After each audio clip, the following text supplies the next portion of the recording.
E hoje no quadro É da Sua Conta, a gente fala sobre imposto de renda. A Receita Federal espera receber este ano 32 milhões de declarações do Imposto de Renda 2020. Somente no primeiro dia de recebimento das declarações, mais de 370 mil documentos foram enviados. O prazo para entrega termina, você sabe, no final do mês de abril, mas é bom o contribuinte ficar atento e não deixar para entregar a declaração em cima da hora. O prazo encerra às 11h59 da noite de 30 de abril. Mas é melhor não perder tempo. O contribuinte que precisa declarar imposto de renda e não fizer, sofre consequências. A multa para o contribuinte que não fizer declaração ou entregá-la fora do prazo é de no mínimo R$ 165,74.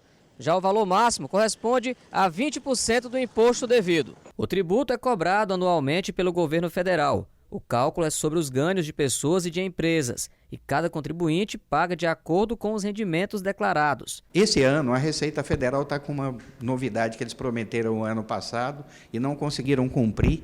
Nós estamos esperando que esse ano ele cumpra, que é você com o certificado digital, você vai receber a sua declaração pré-impressa. Lógico que essa situação é uma situação bem específica de quem tem certificado digital, de quem entregou corretamente a declaração no ano passado, e a Receita já vai mandar com todas as informações que constam. Você tem que ter bastante cuidado, juntar toda a sua documentação, e essa documentação não é você preocupar com ela hoje, não.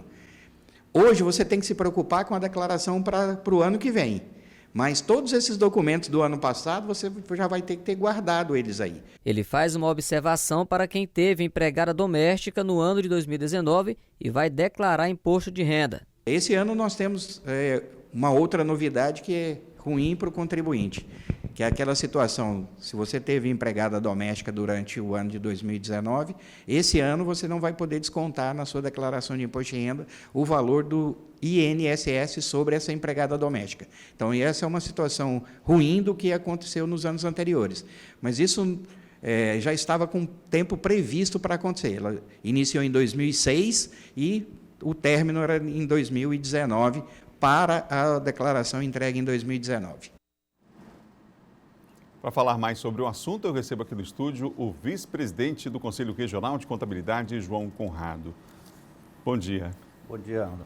A gente viu na reportagem algumas alterações em relação a esse ano de 2020, mas o que o senhor pontuaria mais em relação a essas mudanças desse imposto de renda desse ano, professor? Bem, uma das mudanças principais é que a Receita Federal começa a disponibilizar um arquivo com a declaração pré-preenchida. Então, o contribuinte pode entrar no site da Receita Federal, na área ECAC, e baixar essa declaração, e ele já ganha um bom tempo com esses dados.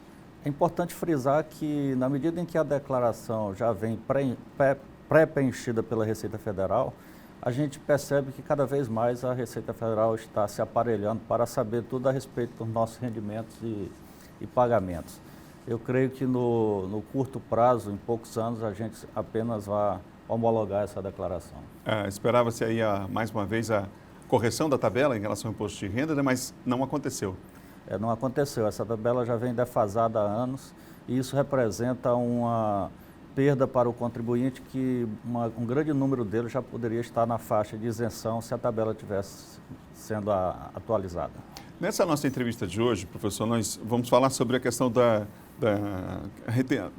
malha fina, né? Então, aí há um número dado pela própria Receita Federal informando que 700.221 declarações estavam retidas na malha fina devido à inconsistência nas informações. Isso aí representa cerca de 2,13%, quer dizer, está na média dos anos anteriores também, mas aí tem as razões, os motivos, né? A omissão de rendimentos do titular ou de seus dependentes, 35,6%. Geralmente isso aqui é um erro ou, de fato, pode dizer que o contribuinte às vezes tenta ali driblar o leão, mas que cada vez está mais feroz?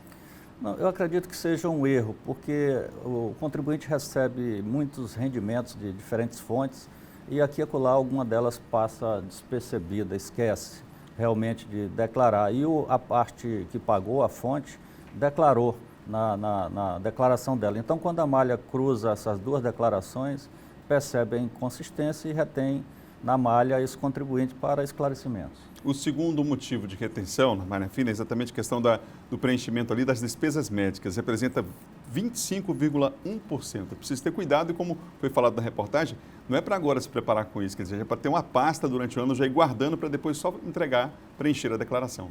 Né? Exato.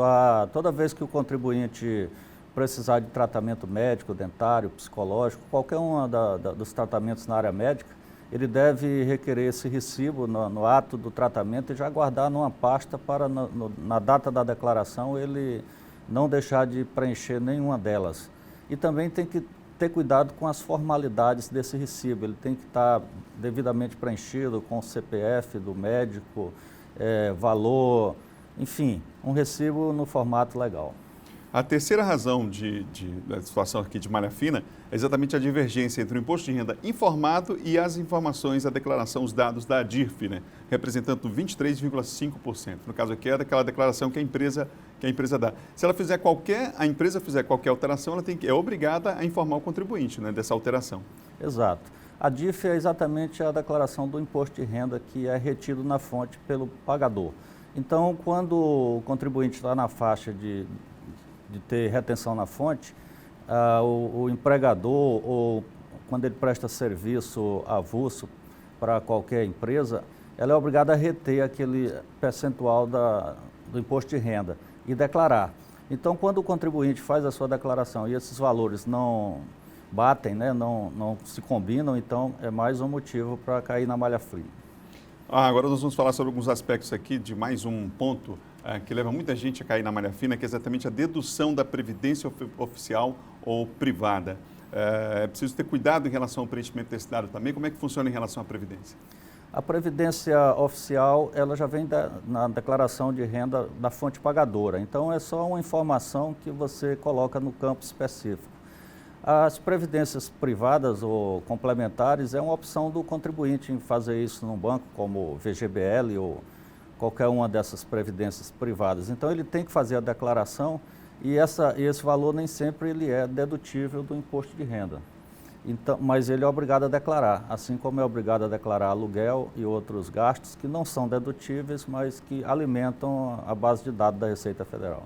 Agora, quanto à questão dos dependentes, né? Às vezes acontece no casal, por exemplo, por engano, por falta de informação, acabar preenchendo ali o mesmo dependente nas duas declarações. Isso não é possível, né? Não, não é possível. Quem deve declarar o dependente é o marido ou a mulher, no caso do casal, que tem a guarda do filho. Se é um casal que não é separado, mas cada um faz a sua declaração independente, um dos dois deve optar por declarar o dependente.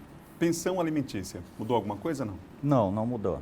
A pensão alimentícia continua sendo declarada e só a única informação que a gente deixa é que quem declara tem que ter essa documentação legal de que paga essa pensão.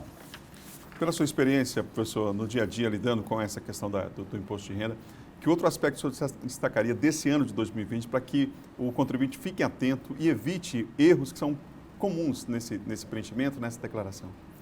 Bem, o contribuinte deve estar muito atento a toda a documentação que ele tem que deixar guardada para a possibilidade dele cair na malha fina. Hoje, essa documentação vai além da declaração anterior, com o recibo, todos os comprovantes de recebimentos e pagamentos e também a documentação dos seus bens que ele declarou no imposto, assim como saldos bancários de contas, empréstimos, pagamentos efetuados, enfim.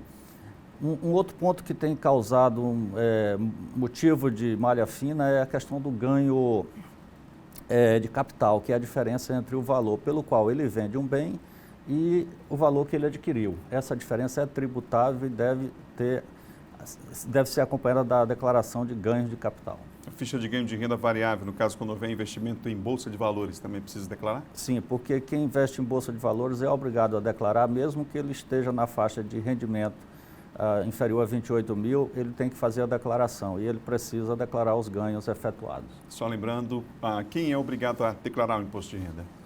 Quem ganha acima de 28 mil e uma fração, quem tem ganhos de capital, quem tem bens imóveis acima de 300 mil reais, quem fez operações nas bolsas de valores, todo esse pessoal é obrigado a fazer a declaração do imposto de renda. Muito obrigado pela presença aqui no Estúdio da Difusora, pelas informações e os esclarecimentos. Eu que agradeço e deixo uma última advertência. Qualquer dúvida, qualquer situação, procure um contador que ele vai estar habilitado a lhe dar todas as orientações para que você faça uma declaração sem problemas e não vá lá na frente ter que responder pela malha fina. Obrigado mais uma vez. Obrigado.